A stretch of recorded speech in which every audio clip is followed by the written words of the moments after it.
You should not have come back, Helena.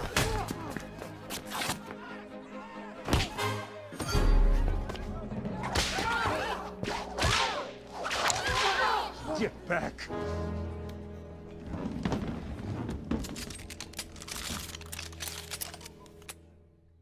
I've always loved that sound they use whenever Indy punches a guy. They've done the same sound in every single movie. In case you've forgotten, here it is again. And even though this movie wasn't that awesome, I do think this figure is going to be. This is Indiana Jones, courtesy of Hot Toys, the deluxe edition from Indiana Jones and the Dial of Destiny. There he is, obviously, image of our boy. We know what the boxes look like. We want to get this thing open and see what's inside. Stick around. Should be fun.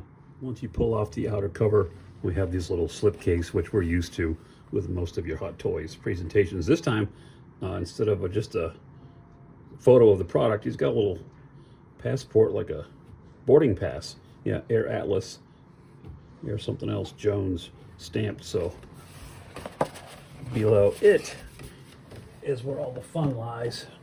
And there is a lot of accessories with this figure, as well as a really cool base, but the base itself does pose some display problems, especially for me and where I want to put it, and we'll discuss that at length.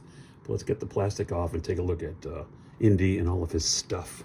All right, so right out of the box, wrapped in plastic in two parts, is this base. This is cool. You got Indiana Jones and the Dial of Destiny sign on the front. It's got a stone, you know, he's in a cave somewhere. This is the part that's cool. On the back half, you've got what used to be a broken or a rope bridge that's busted and just hanging down. You've also got this other piece with real rope tangled around it. Now I'm looking at this thing keys in, I guess, a certain way on the bottom here. Yeah, let's do that real quick. And I think I'm putting the cart in front of the horse a little bit. Again, this thing is tall and this doesn't really key in that tightly. Hold on, let me take a quick look at this. Yeah, it's in there, but it's not in there super tight. I think I may be able to use, this is tall, so to put Indy on top of this base, you're talking about almost 17, just north of 17 inches tall, which is going to be too tall for most DTOFs or shelves, and my shelf unit in particular. So there's an issue, something to deal with there. So we'll look at that in a minute. But I think I have an idea of a way to utilize these ropes, and I think I'm going to display it.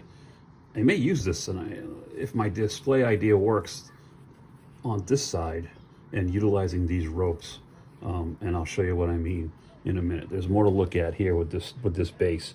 Let me take the top part off. And I know that somewhere in here, one of these rocks, there's a way to stand Indy up. And where is that rock? There's only, oh, there it is. Okay, so right here, this one, sorry, it's off camera. This one pops out, and in here is a new piece of technology that I hope Hot Toys uses a lot more, and I'm looking for the piece. I haven't even opened this up yet. Here it is right here. This little thing is a calf or a leg grabber, right?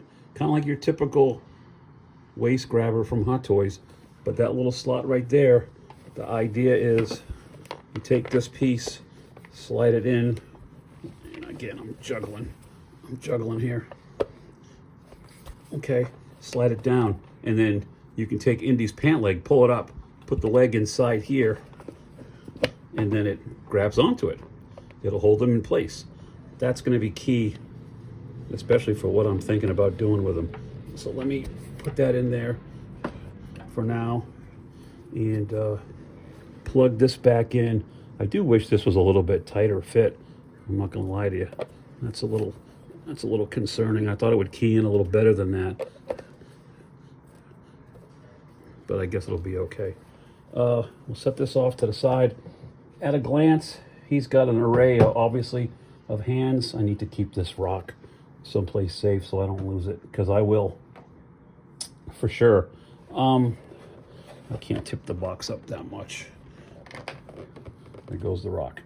So he's got the set of hands that are on him, kind of open hands. There's 1, 2, 3, 4, and then an extra hand, I guess, for holding the flashlight. So he's got the purse system for the moving eyeballs, a couple of tools. There's the dial of destiny. There's his lantern, or you and I would just call it a flashlight. His whip, his backpack with a real rope attached to it, and then his ever-present satchel. He's also got a tie, which I don't think he wore that tie in the movie. I don't think I'm going to display him with it, but we'll take a look at it. All right, so let me get Indy out of the packaging, and we'll take a closer look. All right, stick around. All right, got everything open, unveiled. First impressions of the figure are good. I did have to take the head off because there's a piece of paper wrapped around his neck, and when I did, you've got to be careful with this rolling eyeball system because the slightest little movement, and I had both eyes looking like he was dead, like they were white eyes. So I had to pull out the little PERS tool and make the adjustment. So we'll take a closer look at Indy after we look at all his accessories. Again, multiple hands, you know what they look like. This backpack, I think these are faux. Oh, and I could tell right away when I opened it, this is a real leather jacket. And the shoes appear to be leather, have that smell. The hat is fixed to the head, which is a complaint, but it is what it is. This backpack, however, is pretty cool. It's got a bunch of coiled rope in the back. Obviously, these are the straps to go on Indy, which he did wear this in the movie. I think these open up, if I recall. I don't want to mess them up. Yeah, they just snap in place there. Okay, so you can put his tools in the back there, in the two pouches. Nice. Put that backward, pull them upside down. So, speaking of pouches, of course, here's Indiana Jones's signature. Now this feels like real leather too. The strap, nice. Usually this is a magnetic clasp. I don't know. What's it doing? It doesn't want to open. Is it sewn shut? Oh, it's got a snap. I don't want to mess it up. I mean, I may put the Dial of Destiny in there or not. But there's his signature, which we will definitely put that on him.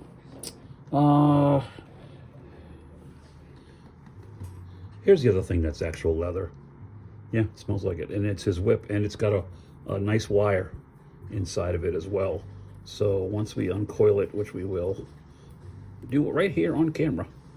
I'm sure you can get some. Actually, you know what? I'm going to leave it coiled on his, the pose that I have in mind for him. I want to leave this coiled, and it's nice and tight out of the box. So let's leave that alone. You can tell me in the comments what you would do different, or if you would do anything different. There's the Dial of Destiny. Let's pull that out. It's a plain. It's highly detailed. Nice little gold and silver finish.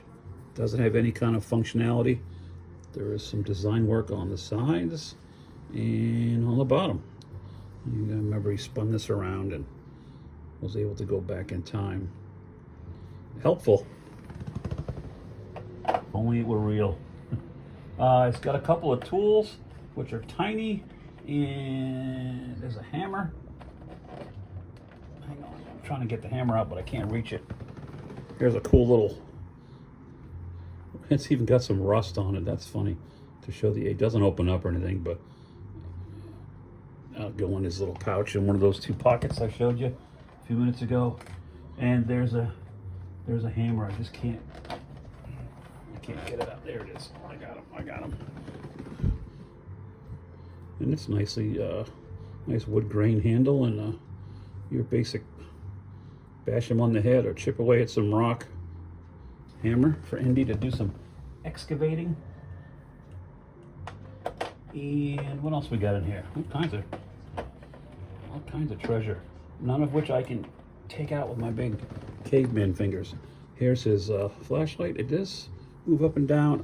It does have a battery section which does light up. I am not going to put those in because, as we know, Hot Toys, your batteries last about 5 minutes, and I'm never going to display it with the light on anyway. So maybe in his hand, but still cool nonetheless. He did use this again quite a bit in the movie. So let's spin that up here. Do that. Let's take a closer look at Dr. Jones, starting off with the head sculpt, and that is a great, and that's how I ended up doing with the eyes. That is a terrific old man Harrison Ford, old man Indy. I'm going to bring down the Force Awakens. As a matter of fact, I'll do that right now. I want to show you just the difference or the similarities in the two head sculpts. Hang on one second. I've got them right here.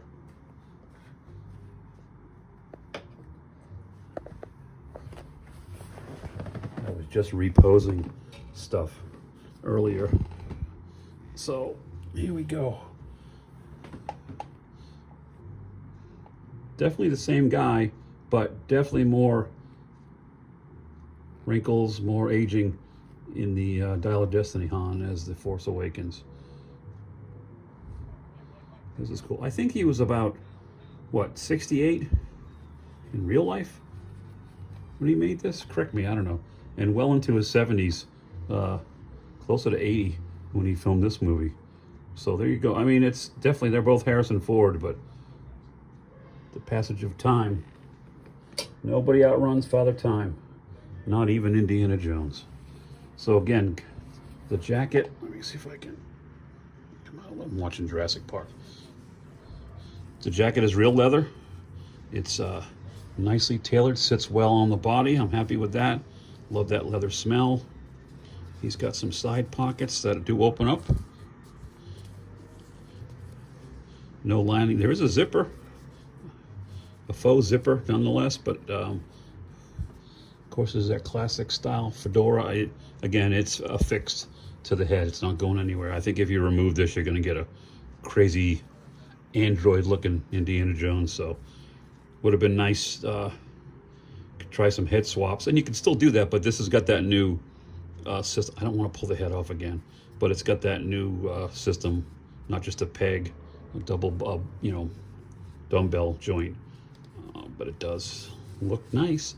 It's got that off-colored, almost like a mustard-colored shirt this time. Okay, it magnetizes shut. Look at that. Boom. I just learned that just now. Okay, moving on down. He's got a little, looks like a scout would wear this kind of belt. I think I did back in the day. There's the strap for his whip, which I'm sure is also magnetized. Yeah, there's a magnet right there. Let me see if I can do that right here. I'm not sure how I want it to go, like that, I guess. Got to find a thin enough point where it'll reach and stick on there. I'm going to have to mess with it. It's hard with. I need to put them on the base. This is taking forever. Sorry. Yeah. We'll thread it through. I mean, it's on there. We go. Just out of the blue, all of a sudden it works. Got the brown trousers. Heading on down to real. These smell like leather too. With actual laces, I tucked the laces up into the pant. They're really long. You don't want to mess with those at all, having to retie them, or you can see one piece sticking out right there. But even on the bottom, there's some stitching and some weathering on the bottom of the shoes. Let me take a look at flexibility for old Indiana Jones with this head. It does go up pretty well. I'm happy with that. And down quite a bit.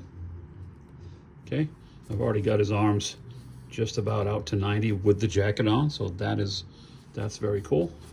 Rotation wise, it's clicking. That's good. Get it up that high now. Of course, it's going to ride up, as jackets will do. He does have a nice double bend in both arms, I'm sure, so we don't have to worry about that. If he's got a crunch, he does. He's on his walker. I think it'll go back just a little bit. I don't want to mess with that too much. And I can tell there's a nice twist, a nice waist twist. Let me grab him by the waist here, speaking of, and try these legs up about that far. Okay. But it sticks, it's solid, it holds the pose, so that's good. And I'm sure there's a double bend. And I'd like to mention Indy has socks on as well, which is good because when you bend the legs, he gets the high waters and it exposes the top part of the boot, which is okay. I think we're going to utilize that functionality when we pose them. And of course the feet go forward, go back, and you do have a little bit of swivel in there. Not a ton, but enough. Yeah, see the whip just fell off. I gotta work on that afterwards. Yeah, okay. Let me turn this off. I want to experiment with something with this. I want to show you how this leg clamp thing works, and then try a pose idea that I've been working on this week when I knew this thing was coming in. So stick around, we'll look at a couple of poses and wrap this one up, right? Stay with me. Stay with us. So here's a variation of what I was looking for. Space is massive. It's great, but I wanted to have him. I'm gonna move it in a little closer so you can see what's going on with this whole system. So this is where the leg, see, clamps in right here. And if I pull his pant leg up, and that thing clasps around his calf and just pull his pants on. And it does hold him, and from certain angles, it's not even visible, which is nice. So I've got him kind of, the rope bridge is obviously severed. He's got the rope in his hand. He's looking down, trying to make a decision on how to get out of this one. See how stable it is. I'm shaking it a little bit on purpose. Let me bring it up closer for you guys to see. Got his satchel on. He is well, actually, yeah, I've got him leaning back that way. Hold on. There we go. Looking down. Sorry. I don't think he's going to fit on my shelf like this. My initial plan was to have him kind of hanging off, holding onto this rope like he was trying to climb down this step ladder here, the broken ladder. But there's no way to put his foot in that I've seen yet. Maybe if I spin it that way and have him come off this side, I can have him not quite rappelling down, but you know what I mean? That was an idea that I had going in. But I want to see if he fits on the shelf like this. I think he's too tall, even if I have his head down a little bit. This is just right at 17 inches from the base of the base to the top of his hat. So I think that's right where my shelf level is. So I may have to rearrange things a little bit. But overall, heck yeah. What do you think? Dr. Jones. Paging Dr. Jones. Likeness is incredible. I mean, it's he doesn't have the kind of face that's, you know, there's been some pretty bad head sculpts over the years of Harrison Ford in all different scales, 1/6 scale, 1/10. But I think this one, and that right there, that angle just sells it for me right there. It looks like it comes right off the poster.